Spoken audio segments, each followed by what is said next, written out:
decent, religious, and moral people do not pick anything up except your religious scriptures. I know people don't say this on television, but it's damn well time people do. Our country is in real trouble. Radicals are poking and prodding.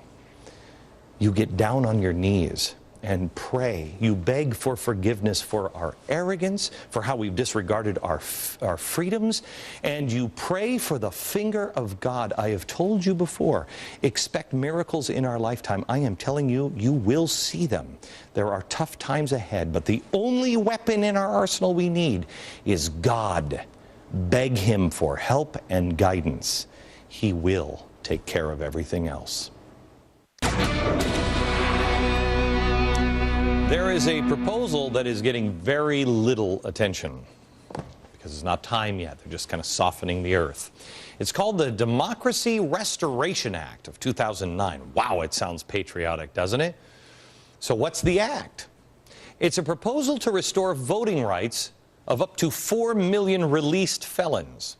Now, here's the opening salvo from Sunday's New York Times editorial. Millions of ex-offenders who have been released from prison are denied the right to vote.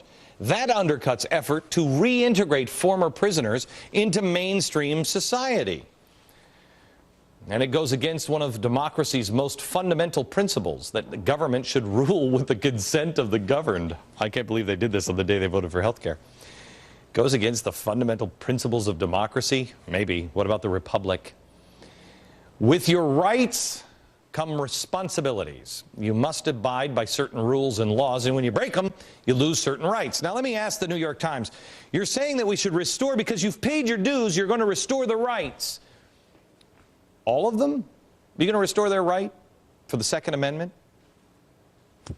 Or is it only the voting rights? That's disenfranchisement, isn't it? You see, when the progressives are involved and votes are at stake, oh. And who do you suppose would be the beneficiary of the vast majority of ex-con votes, Democrats or Republican? Currently, about 4 million Americans have been released from prison, and they have been disenfranchised in federal elections by laws barring people with felony convictions from voting. Wow, disenfranchised. There's that word. It keeps popping up. So now we have a new class of victims. Let's take a look at the coalition that Barack Obama and his allies are working to put together. And I want you to think about this carefully, because this is what changes everything. This is, they always talk about Hugo Chavez as a democratically elected president. You'll always hear Sean Penn say that. Let's look at this coalition here. We have convicted felons. They want to restore that. That's 5 million votes. We have the ultra-radical left. You know they've got them. In fact, they just signed in that abortion waiver. That ain't gonna. That executive order. That's not going to stand. That's not going to stand. And don't fight for it, because if you do, and that stands, then the president can overturn law with a stroke of a pen. That's a dictatorship. So they have convicted felons, the ultra-radical left. Then you also have people that are now enslaved by government assistance, and you have government employees. I count those people as enslaved to government assistance, also the employees of the federal government. Then they also have now nearly all African Americans. Barack Obama won 95% of the vote in the last election. It won't be that high now, but African Americans are lockstep. They now have also lockstep the unions. Who else are they going after? After you have this, who else do you need? The pot at the end of the rainbow, just full of gold. Making voting citizens out of nearly 11 to 25 million illegal aliens already in the country. We don't really know how many people are here. Last election, Obama received 67% of the Hispanic vote. Now, can you imagine if the Democrats could successfully lock up another voting bloc of, let's say, the low end, 11 million people? This is not lost on the Obama administration and John Podesta for the Center for American Progress. They published this massive book, but George Soros has a lot of money. Change for America. It's a progressive blueprint for the 44th president. In it, they detail all of the details of the demographics and how to exploit them. Podesta writes that although the ideas are expressed here reflect a progressive viewpoint, I had hoped that the recommendations would be useful and instructive regardless of who was elected to be our 44th president. To be fair, we all know that these statistics on our changing demographics weren't lost on George Bush. No one was friendlier to the cause of illegal aliens than George W. Bush. I mean, we all know that. Was the Hispanic voting bloc the reason that he didn't secure the border? Probably, but the guy couldn't articulate it at all. People said, well, wait a minute, I don't care about politics. I thought we talked about values and principles and keeping us safe. What I do know is that the moral views of minorities, whether black or Hispanic, the values of conservatives are far more in line with conservatives than of liberals. Like the overall population, African Americans are more likely to describe their political ideology as conservative than liberal. Look at that. 61% of African Americans feel that there have been too few expressions of faith by political leaders. Nearly 2/3 of African Americans, 64%, say they oppose gay marriage.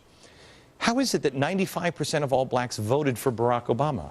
How is it that 67% of Hispanics voted for Democrats? For that matter, liberals and progressives continually try to sabotage our relationship with the Israelis. How is it that 78% of the Jewish vote went to Barack Obama? How did that happen? I'll tell you next and why it's important to understand it. Tonight we are showing you that progressives are putting together a voting coalition that will virtually make Republicans in national office extinct, or anybody extinct that is not a progressive. As we talked about before the break, why do the Democrats have the minority vote? When the values of African Americans and Hispanics are more aligned with those of the conservatives, why? Because the Democrats are very good at articulating things. They're very good. They're very good. They've played it this way. They've made a case for these voters on feelings, using Saul Alinsky tactics. They have marginalized conservatives by positioning them as racist haters. They're doing it now. Why do you think the Tea Party, why do you think it's all about race? And along the way, it has been forgotten in our country that Abraham Lincoln was a Republican. It has been forgotten that progressive Democrat Woodrow Wilson was one of the biggest racists I have ever seen. Read about this guy. The progressives, I mean, Margaret Sanger was trying to wipe out the African American. That's your Planned Parenthood for you. This guy, he reinstituted segregation. Listen to me, what I said. Reinstituted segregation in the military. Did you know that? We didn't have segregation until a progressive got into the office. Things like Senate Democrats, like former Klansman Robert Byrd, who organized a record filibuster against the Civil Rights Act of 1964. That was a Democrat. He's still in office. It was a Republican minority leader, Everett Dirksen, who fought hard for the passage. I've never even seen a picture of this guy, have you? There is no way African Americans should be married to the Democratic Party, or Hispanics for that matter. I personally don't think we should be married to any party. Let's just judge them on what's happening today. What are you doing today? But unfortunately, I think this is what's going to happen to our country's estimated 11 million illegal immigrants, and then it is lights out, gang. They are going to continue to use their community organizing groups to further embed themselves and ingratiate themselves with these new groups that I personally think they have forced into hiding. It is modern-day slavery, what we have going on in our country, with illegals living in the shadows and working for these corporations and being excused by our federal government. It is modern-day slavery. Now, you have groups like Acorn doing the bidding of the Obama administration and the Democratic Party, knocking on the doors. Don't fall for the silly ruse that Acorn, by the way, is out of business. I can't take